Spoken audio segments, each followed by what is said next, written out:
ਸਤਨਾਮ ਸ਼੍ਰੀ ਵਾਹਿਗੁਰੂ ਸਾਹਿਬ JIO. ਪਰਮ ਸਨਮਾਨਿਓ ਗੁਰੂ ਰੂਪ ਗੁਰੂ ਖਾਲਸਾ ਸਾਧ ਸੰਗਤ ਜੀ, ਵਾਹਿਗੁਰੂ ਜੀ ਕਾ ਖਾਲਸਾ ਵਾਹਿਗੁਰੂ ਜੀ ਕੀ ਫਤਿਹ।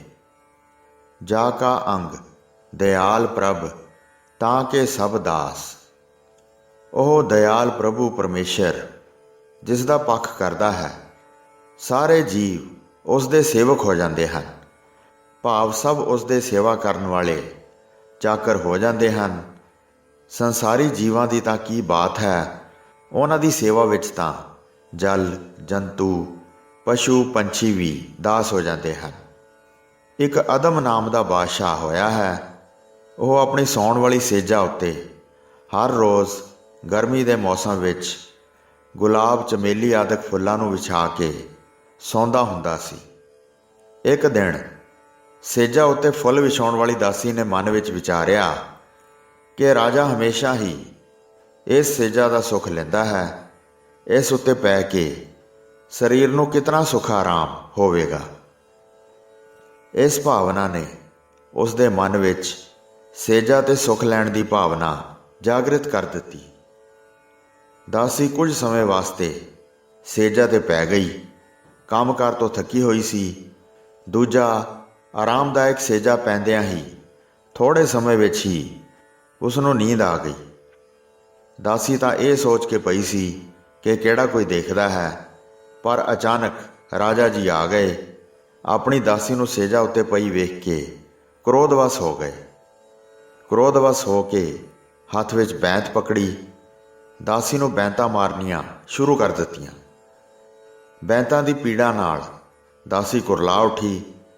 ਅੱਖਾਂ ਵਿੱਚ ਅਥਰੂ ਭਰ ਕੇ ਰੋਂਦੀ ਰੋਂਦੀ ਖਿੜ ਕਰਕੇ ਕਮਲਿਆਂ ਵਾਂਗੂ ਹੱਸ ਪਈ। ਇਹ ਕੌਤਕ ਦੇਖ ਕੇ ਰਾਜੇ ਨੇ ਦਾਸੀ ਨੂੰ ਪੁੱਛਿਆ ਕਿ ਤੇਰਾ ਰੋਣਾ ਤਾਂ ਨਿਸੰਦੇਹ ਸੱਚ ਹੈ, ਕਿਉਂਕਿ ਮੈਂ ਤੈਨੂੰ ਕੁੱਟਿਆ ਹੈ ਤੇ ਤੂੰ ਰੋਈ ਹੈ, ਪਰ ਰੋਣ ਦੇ ਵਿੱਚ ਹਾਸਾ ਤਾਂ ਇਸ ਤਰ੍ਹਾਂ ਨਹੀਂ ਆਇਆ ਕਰਦਾ ਜਿਵੇਂ ਤੂੰ ਹੱਸੀ ਹੈ। ਇਸ ਦਾ ਕੀ ਕਾਰਨ ਹੈ? ਰਾਜੇ ਦੀ ਗੱਲ ਸੁਣ ਕੇ ਦਾਸੀ ਚੁੱਪ ਹੋ ਗਈ।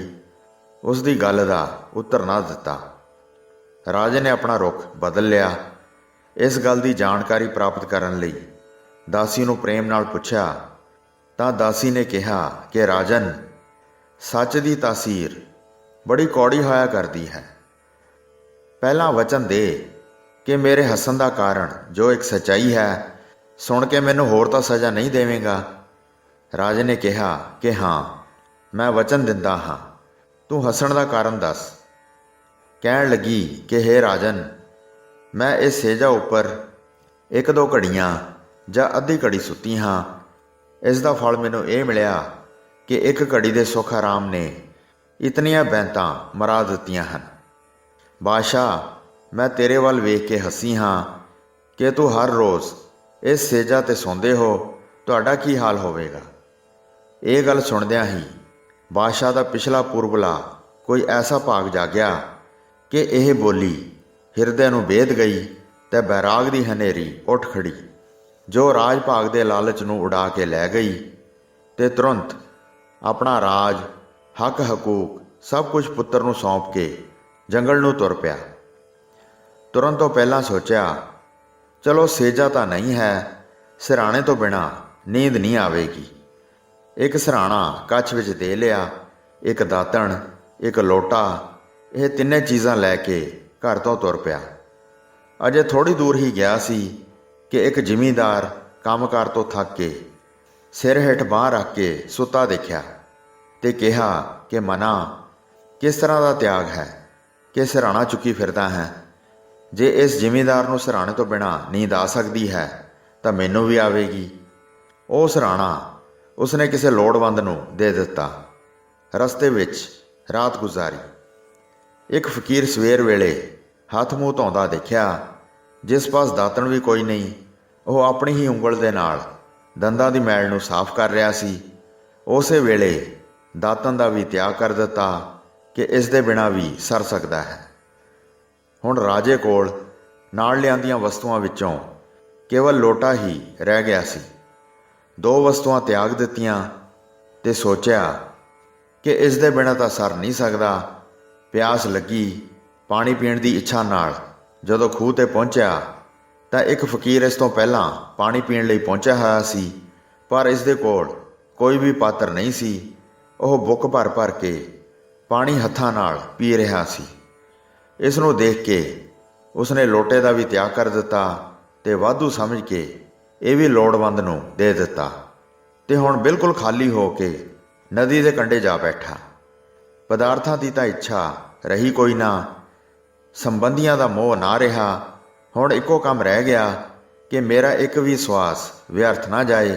ਤੇ ਫਿਰ ਹੌਲੀ ਹੌਲੀ ਮਨ ਪਰਮੇਸ਼ਰ ਦੇ ਨਾਮ ਰਸ ਵਿੱਚ ਐਸਾ ਭਿੱਜਾ ਕਿ ਕਈ ਦਿਨ ਦੀ ਸਮਾਧੀ ਲੱਗਣ ਲੱਗੀ।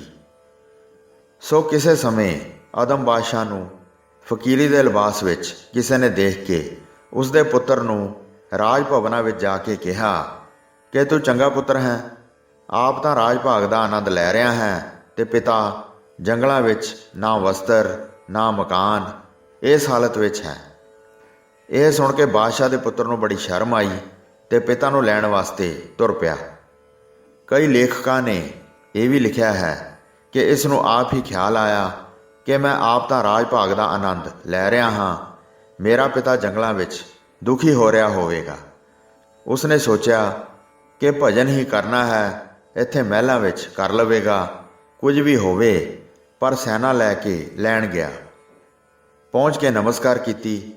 ਬਾਦਸ਼ਾਹ ਦੀ ਸਰੀਰਕ ਹਾਲਤ ਵੇਖ ਕੇ ਸ਼ਹਿਜ਼ਾਦਾ ਰੋ ਪਿਆ ਕਿ ਐਡਾ ਵੱਡਾ ਸਮਰਾਟ ਰਾਜਾ ਹੁੰਦਿਆਂ ਮੇਰਾ ਪਿਤਾ ਫਟੀ ਹੋਈ ਗੋਦੜੀ ਨੂੰ ਸੂਈ ਦੇ ਨਾਲ ਆਪ ਹੀ ਟਾਕੀ ਲਾ ਰਿਹਾ ਹੈ। ਕਿਹਾ ਕਿ ਪਿਤਾ ਜੀ, ਐਡਾ ਵੱਡਾ ਰਾਜ ਛੱਡ ਕੇ ਕਿਸ ਵਿਪਤਾ ਵਿੱਚ ਪੈ ਗਏ ਕਿ ਪਹਿਨਣ ਵਾਸਤੇ ਕੱਪੜੇ ਵੀ ਸਾਬਤ ਨਹੀਂ। ਆਪ ਜੀ ਚੱਲ ਕੇ ਰਾਜ ਭਵਨਾਂ ਵਿੱਚ ਸਿਮਰਨ ਕਰੋ। ਇਹ ਸੁਣ ਕੇ ਆਦਮ ਬਾਦਸ਼ਾਹ ਨੇ ਕਿਹਾ ਕਿ ਪੁੱਤਰ, ਅਸਲੀ ਰਾਜ ਤਾਂ ਪ੍ਰਾਪਤ ਹੀ ਹੁਣ ਹੋਇਆ ਹੈ। ਉਹ ਰਾਜ ਤਾਂ ਝੂਠਾ ਸੀ, ਪਰ ਜੋ ਹੁਣ ਰਾਜ ਪ੍ਰਾਪਤ ਹੈ ਇਹ ਅਬਿਨਾਸੀ ਹੈ। ਪੁੱਤਰ ਨੇ ਕਿਹਾ ਕਿ ਪਹਿਲਾਂ ਇੰਨੇ ਲੋਕਾਂ 'ਤੇ ਹੁਕੂਮਤ ਸੀ, ਹੁਣ ਕੌਣ ਹੈ ਜਿਹੜਾ ਤੁਹਾਡਾ ਹੁਕਮ ਮੰਨੇ? ਤਾਂ ਆਦਮ ਬਾਦਸ਼ਾਹ ਨੇ ਕਿਹਾ ਕਿ ਅੱਗੇ ਤਾਂ ਕੇਵਲ ਮੇਰੇ ਰਾਜ ਦੀ ਪਰਜਾ ਹੀ ਹੁਕਮ ਮੰਨਦੀ ਸੀ। ਜਦ ਤੋਂ ਮੈਂ ਪਰਮੇਸ਼ਰ ਦਾ ਹੁਕਮ ਮੰਨਣ ਲੱਗ ਪਿਆ ਤਾਂ ਹੁਣ ਤਾਂ ਮੇਰਾ ਹੁਕਮ ਪੂਰੇ ਸੰਸਾਰ ਦੇ ਜੀਵਾਂ 'ਤੇ ਹੋ ਗਿਆ ਹੈ। ਹੁਣ ਤੇ ਪਸ਼ੂ ਪੰਛੀ, ਜੰਗਲੀ ਜੀਵ, ਜਲ ਜੰਤੂ ਜਿਸ ਨੂੰ ਵੀ ਹੁਕਮ ਕਰਦਾ ਹਾਂ ਉਹੀ ਹੁਕਮ ਮੰਨਦੇ ਹਨ। ਤੂੰ ਸੱਚੀ ਤੇ ਝੂਠੀ ਬਾਦਸ਼ਾਹੀ ਦਾ ਨਿਰਣਾ ਚਾਹੁੰਦਾ ਹੈ। ਇਹ ਗੱਲ ਕਰਦਿਆਂ ਹੀ ਪੁੱਤਰ ਤੋਂ ਅੱਖ ਬਚਾ ਕੇ ਸੂਈ ਦਰਿਆ ਵਿੱਚ ਸੁੱਟ ਦਿੱਤੀ ਤੇ ਕਿਹਾ ਕਿ ਪੁੱਤਰ, ਬਾਕੀ ਗੱਲਾਂ ਬਾਅਦ ਵਿੱਚ ਕਰਾਂਗੇ, ਪਹਿਲਾਂ ਮੇਰੀ ਸੂਈ ਕਿਸੇ ਨੌਕਰ ਤੋਂ ਦਰਿਆ ਵਿੱਚੋਂ ਕਢਵਾ ਦੇ।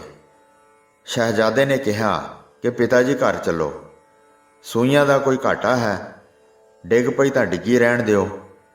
ਆਦਮ ਬਾਦਸ਼ਾਹ ਨੇ ਕਿਹਾ ਕਿ ਨਹੀਂ ਪੁੱਤਰ, ਇਸ ਸੂਈ ਨਾਲ ਮੇਰਾ ਬੜਾ ਪਿਆਰ ਹੈ, ਇਸ ਨੂੰ ਮੈਂ ਕਿਸੇ ਕੀਮਤ 'ਤੇ ਵੀ ਨਹੀਂ ਛੱਡ ਸਕਦਾ। ਹੁਣ ਦਰਿਆ ਵਿੱਚੋਂ ਸੂਈ ਦਾ ਲੱਭਣਾ ਬੜਾ ਕਠਿਨ ਕੰਮ ਸੀ, ਪਰ ਪਿਤਾ ਦੇ ਇਸ ਹੱਠ ਨੂੰ ਵੇਖ ਕੇ ਪੁੱਤਰ ਨੇ ਸਾਰੀ ਸੈਨਾ ਸੂਈ ਲੱਭਣ ਲਈ ਲਾ ਦਿੱਤੀ। ਜਦੋਂ ਸੂਈ ਨਾ ਲੱਭਦੀ ਵੇਖੀ ਤਾਂ ਇਨਾਮ ਰੱਖਿਆ। ਸੂਈ ਲੱਭਣ ਵਾਲਿਆਂ ਇਸ ਲਾਲਚ ਵਿੱਚ ਆ ਕੇ ਕਈਆਂ ਨੇ ਡੁਬਕੀਆਂ ਲਾਈਆਂ, ਪਰ ਕਿਸੇ ਨੂੰ ਵੀ ਸੂਈ ਨਾ ਲੱਭੀ। ਨਿਰਾਸ਼ ਹੋ ਕੇ ਕਹਿਣ ਲੱਗਾ ਕਿ ਪਿਤਾ ਜੀ, ਸੂਈ ਤਾਂ ਲੱਭਦੀ ਨਹੀਂ।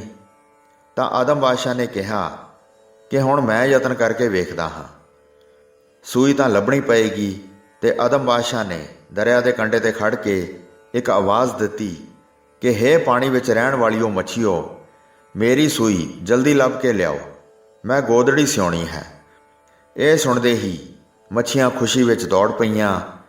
ਇੱਕ ਮੱਛੀ ਨੇ ਤੁਰੰਤ ਮੂੰਹ ਵਿੱਚ ਸੂਈ ਪਕੜ ਕੇ ਬਾਦਸ਼ਾਹ ਨੂੰ ਸੌਂਪ ਦਿੱਤੀ। ਇਹ ਕੌਤਕ ਵੇਖ ਕੇ ਸਾਰੇ ਹੈਰਾਨ ਹੋ ਗਏ। ਤਾਂ ਬਾਦਸ਼ਾਹ ਨੇ ਕਿਹਾ ਕਿ ਦੱਸ ਪੁੱਤਰ, ਅਸਲ ਬਾਦਸ਼ਾਹ ਕੌਣ ਹੈ, ਤੂੰ ਜਾਂ ਮੈਂ?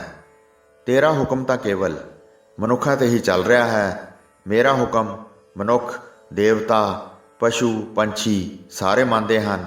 ਜਿਸ ਨੂੰ ਵੀ ਹੁਕਮ ਕਰਾਂ, ਮੇਰਾ ਹੁਕਮ ਕੋਈ ਨਹੀਂ ਮੋੜਦਾ, ਕਿਉਂਕਿ ਮੈਂ ਆਪਣੇ ਪਰਮੇਸ਼ਰ ਦਾ ਹੁਕਮ ਮੰਨਦਾ ਹਾਂ। ਤੂੰ ਘਰ ਨੂੰ ਜਾ ਕੇ ਆਪਣਾ ਰਾਜ ਭਾਗ ਸੰਭਾਲ। ਧਰਮ ਦਾ ਰਾਜ ਕਰ, ਕਿਸੇ ਨੂੰ ਦੁੱਖ ਨਾ ਦੇਈਂ, ਪਰਮੇਸ਼ਰ ਨੂੰ ਯਾਦ ਕਰਿਆ ਕਰੀਂ, ਉਸ ਦੇ ਹੁਕਮ ਵਿੱਚ ਚੱਲਣਾ ਕਰ ਅਤੇ ਉਸ ਦਾ ਨਾਮ ਜਪਣ ਵਾਲਾ ਮਨੁੱਖ ਰਾਜਿਆਂ ਦਾ ਵੱਡਾ ਰਾਜਾ ਹੈ। ਜਿਸ ਨਾਮ ਰਿਦਾ ਸੋਈ ਵੱਡ ਰਾਜਾ, ਭਾਵ ਨਾਮ ਜਪਣ ਵਾਲੇ ਦੇ ਪੱਖ ਵਿੱਚ ਪਰਮੇਸ਼ਰ ਹੋ ਜਾਂਦਾ ਹੈ। ਜਿਸ ਦੇ ਪੱਖ ਵਿੱਚ ਪਰਮੇਸ਼ਰ ਹੁੰਦਾ ਹੈ, ਉਸ ਦੇ ਸਾਰੇ ਦਾਸ ਬਣ ਜਾਂਦੇ ਹਨ। ਵਾਹਿਗੁਰੂ ਜੀ ਕਾ ਖਾਲਸਾ, ਵਾਹਿਗੁਰੂ ਜੀ ਕੀ ਫਤਿਹ।